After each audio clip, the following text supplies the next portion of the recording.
Halo semua, di sini saya akan menjelaskan sebuah materi berjudul Penerapan Fisika dalam Keperawatan.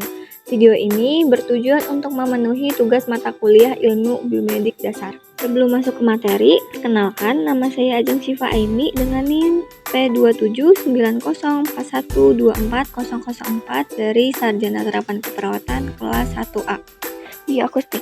Bioakustik adalah ilmu yang mempelajari karakteristik suara, organ suara, fungsi suara, dan fisiologi suara. Membahas bioakustik berarti berusaha mengurai keterkaitan antara bunyi, gelombang bunyi, getaran, dan sumber bunyi dengan kesehatan. Lalu ada contoh penerapan dalam bioakustik. Yang pertama ada stetoskop. Stetoskop digunakan untuk mendengarkan bunyi jantung dan paru-paru pasien. Prinsip dasar stetoskop adalah hukum Doppler, yang mana sumber bunyinya adalah detak jantung atau suara bising usus, dan perawat sebagai pengamat. Hal ini membantu perawat dalam memahami kondisi pasien secara akurat. Yang kedua ada ultrasonografi atau USG.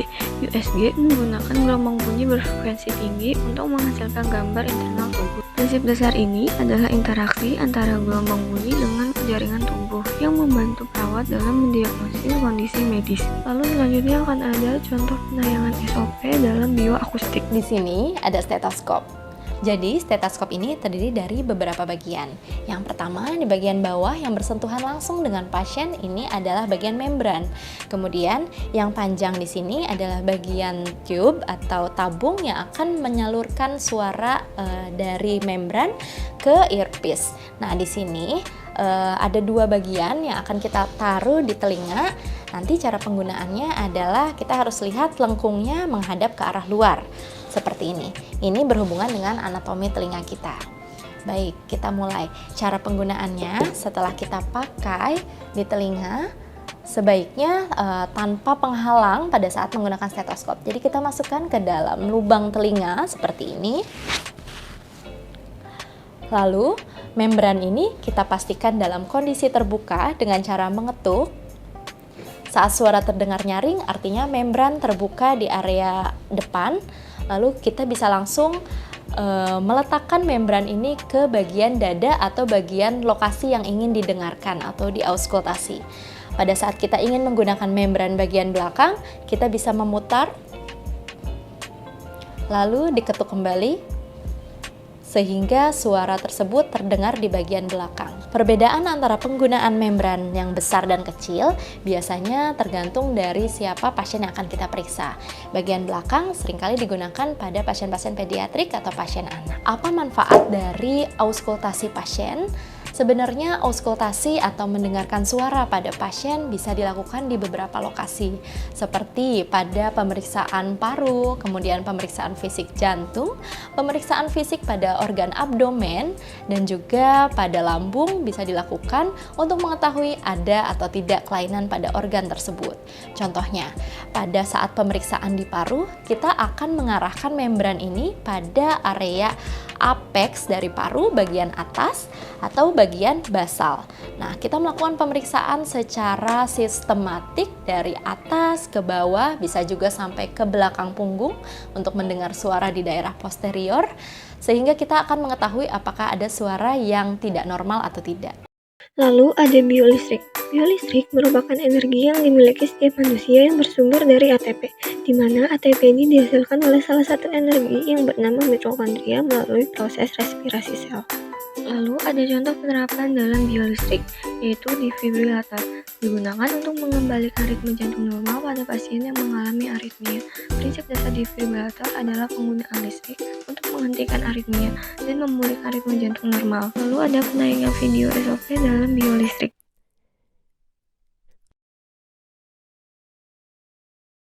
Once you turn on an AED, the machine will begin to speak to you. Follow the voice prompts. Once the pads have been placed, the AED will instruct you to stand clear and to not touch the patient while it does an ECG of the heart.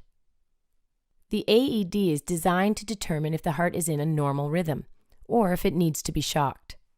In this case, the heart is in ventricular fibrillation, the most common rhythm when someone goes into sudden cardiac arrest. Notice how the heart is not beating effectively. It has electrical activity, but it is uncoordinated. The heart looks like it is shaking like a bowl of jelly. When in this rhythm, you can see the heart is not effectively pumping any blood out. This rhythm is deadly and has to be stopped. When the AED reads a shockable rhythm, the AED will either instruct you to press the shock button, or some AEDs are automatic and will automatically shock the person. At this point, no one should be touching the patient. The AED will send an electrical current through the heart and back again. The purpose of this shock is to stop the heart completely for a very short period of time from this uncoordinated rhythm and give it time to reset. Notice how the shock stopped all the electrical activity in Steve's heart for a brief period. Seconds after this shock, our own SA node, the pacemaker of our heart, will try to regain control of the heart and tell the rest of the heart when to squeeze. It can take up to 2 minutes for the heart to reorganize itself electrically after a shock, before it will function again and effectively pump blood to the brain. This is why you will be instructed to begin CPR immediately after the shock. Your job is to push hard and fast in the center of the chest in order to manually pump blood to the brain to keep the brain alive. Your compressions will not interfere with the heart trying to reorganize itself electrically, so do not worry about that. After 2 minutes, the AED will instruct you to stop CPR. It will reanalyze the heart and advise whether another shock is needed. Always listen to the machine and follow the voice prompts. In Steve's case, the ECG picked up a healthy rhythm and therefore a second shock was not advised. In Steve's case, only 1 shock was required to bring him back to life. Selanjutnya ada bioptik. Bioptik adalah bidang ilmu yang mengintegrasikan konsep fisika dan biologi untuk memahami bagaimana cahaya berinteraksi dengan organisme hidup masuk tubuh manusia. Contoh penerapan dalam bioptik yang pertama ada mikroskop.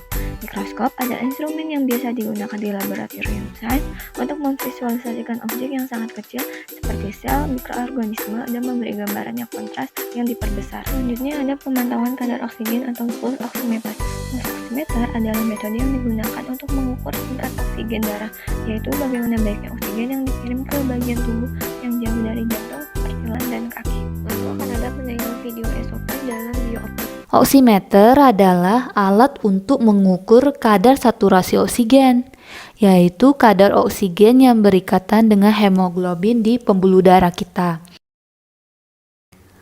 Nah, jadi oximeter ini memiliki 2 fungsi. Selain mengukur saturasi, dia juga mengukur denyut nadi kita.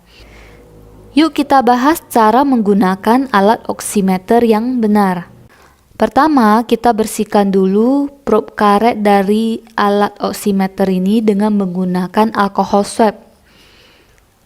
Jadi ada probe karet di bagian atas dan bawah penjepit jari. Lalu kita bersihkan juga jari yang akan kita periksa. Oke, kita nyalakan alat oximeter.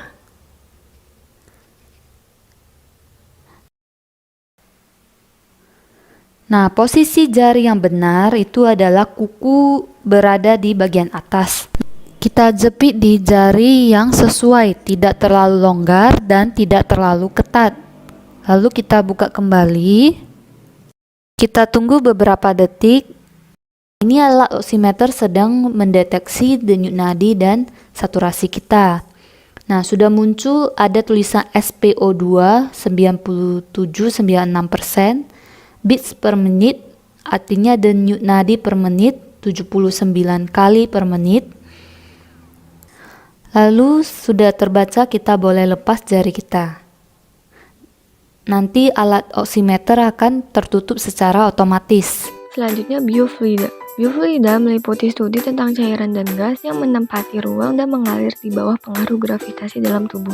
Contoh cairan yang dipelajari dalam biofluida adalah darah, empedu, dan cairan lainnya dalam tubuh manusia. Lalu ada contoh penerapan dalam biofluida. Yang pertama ada tensimeter. Tensimeter digunakan untuk mengukur tekanan darah. Alat ini penting dalam memantau kondisi pasien yang memiliki masalah pernafasan atau kardiovaskuler. Yang kedua ada ventilator. Ventilator digunakan untuk membantu proses ventilasi dalam mempertahankan oksigenasi. Pemahaman tentang teori fluida membantu dalam mengatur aliran udara yang masuk ke paru-paru pasien, yang sangat penting untuk pasien dengan gagal nafas. Lalu ada contoh penyaringan SOP dalam biofluida. Baik, sebelumnya di sini saya membawa alat tensimeter digital. Sebelum ada digital, ada juga tensimeter manual menggunakan raksa dan menggunakan jarum. Namun yang raksa sudah tidak digunakan lagi karena dampak bahaya dari cairan merkuri tersebut bisa menyebabkan masalah kesehatan apabila terkena kulit atau terserap pada pori-pori kulit.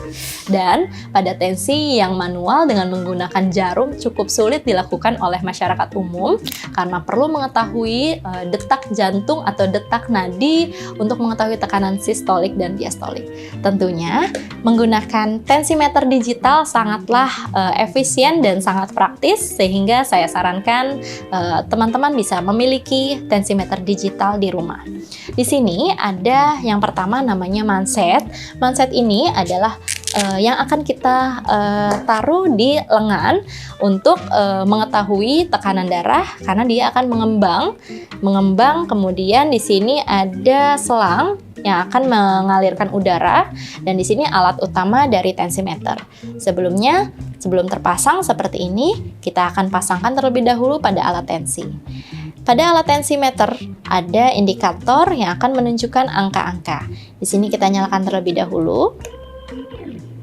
Kemudian kita bisa memasangkan manset di lengan. Jadi penggunaan tensimeter ini mansetnya bisa digunakan di lengan sebelah kanan atau juga lengan sebelah kiri. Namun ada sedikit perbedaan karena di lengan sebelah kiri biasanya sedikit lebih tinggi 5-10 mm air raksa karena berpengaruh dari posisi letak jantung. Nah, di sini saya melakukan pemeriksaan dengan lengan sebelah kanan. Jangan lupa untuk meletakkan lengan di daerah meja yang sejajar dengan jantung.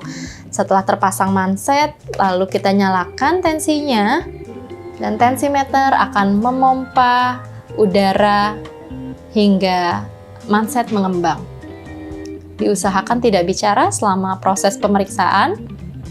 Oke, dari sini sudah keluar hasil bahwa tekanan darah saya 121 mm air raksa per 81 mm air raksa. Di sini 121 adalah tekanan darah sistolik saat jantung memompa darah, 81 adalah tekanan darah diastolik saat jantung melepaskan pompa darah, dan 81 di sini adalah heart rate atau denyut jantung pada saat ini. Baik, ini masih termasuk angka normal dari tekanan darah. Oke, segitu saja penjelasan dari penerapan fisika dalam keperawatan. Sekian dari saya, terima kasih.